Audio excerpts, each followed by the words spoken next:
It's a beautiful day, Patty. Really? Seems kinda normal to me. Now that you mention it, yes, it is a normal day. I just felt like saying that. What? You know, sometimes you really get on my nerves. My same friend who put me onto the original also told me not to worry about Deadly Premonition 2 because it reportedly sucked.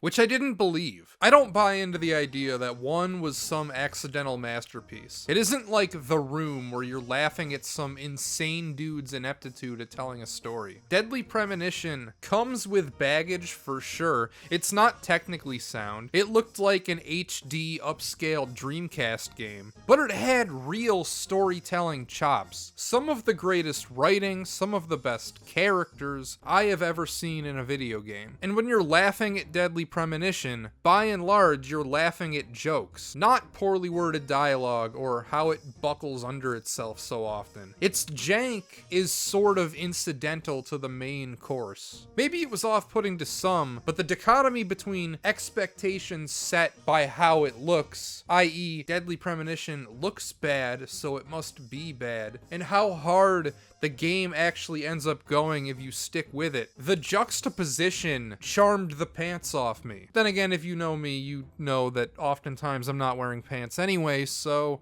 that might not be saying much. I don't think 2 sucks. Well, it just kind of sucks. Certainly has nothing on the original.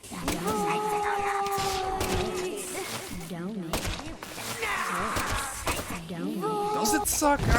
I don't know. Honestly, I went back and forth with it. While I enjoyed the game, the more I think about Deadly Premonition 2, the more cracks in its foundation I discover. When compared to the original, which I'm going to be doing quite a bit of, almost everything is just a little bit worse. Believe it or not, 2 is even more compromised than the original technically.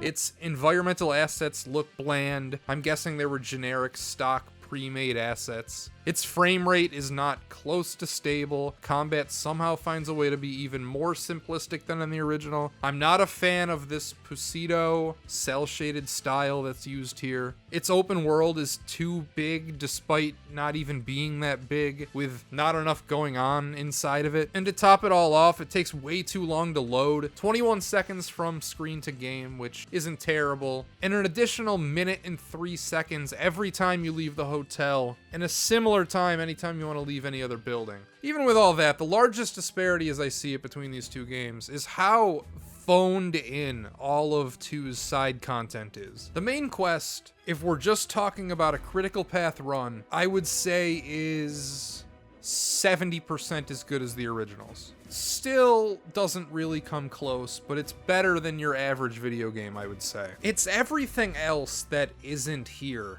DP1 had this entire half of the game, so many character stories, so much of the actual detective work and mystery solving was all done through these optional quests. 2's optional content is all rote standard, kill 30 bees, kill 30 dogs.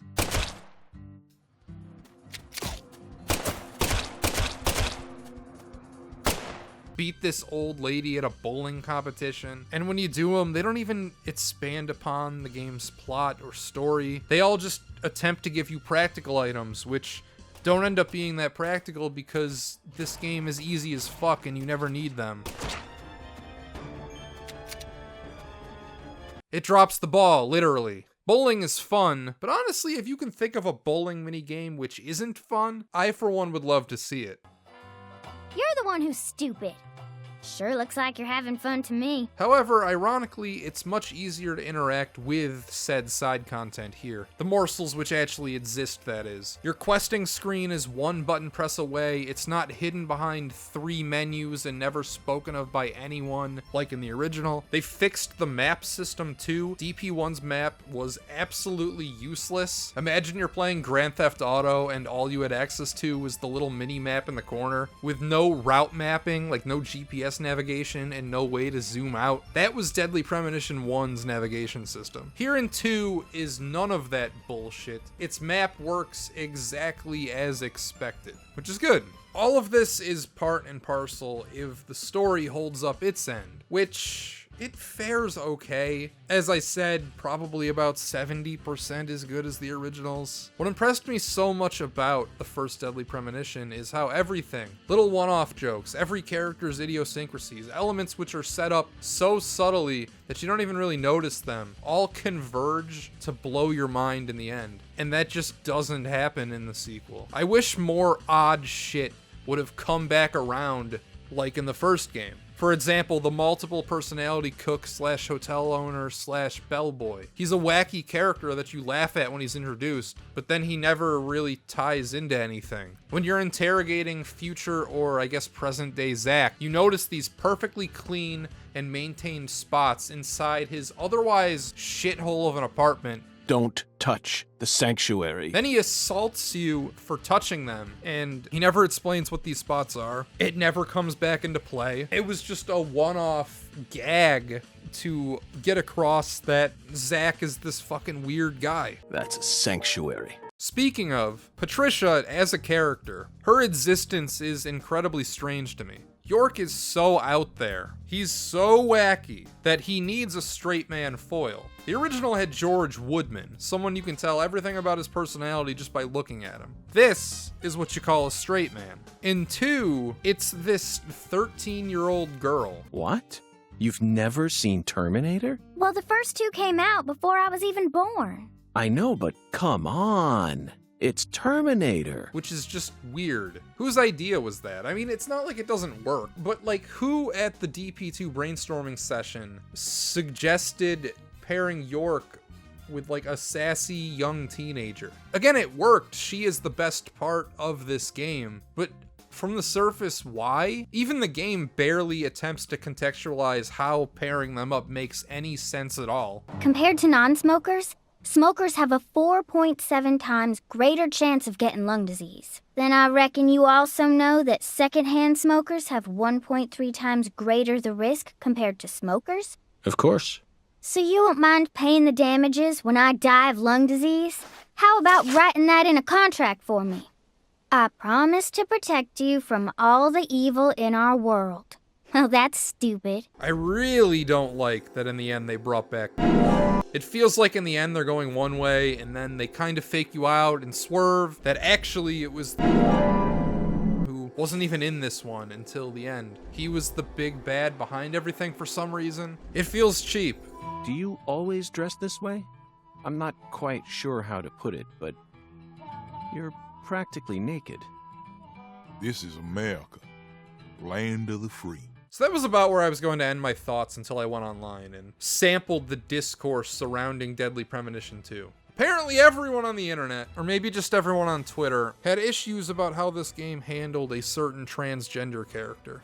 I know. If you're me, or if you're anyone reviewing Deadly Premonition 2, the only ways to win in this scenario is to either ignore all this stuff or to fence it by saying something along the lines of, "It didn't bother me, but I guess I can see where they came from." Which is mostly the sentiment I'm gonna end up coming across as, I think, after I'm done with this. But my point is that there's no winning here. Saying anything that isn't incredibly abstract and vague is going to make at least one person upset. So, at the risk of making some people upset, I have things to say, or I guess responses to, as I see it, the most common complaints. I'm getting most, or who am I kidding? I'm getting all of my information from 2 videos.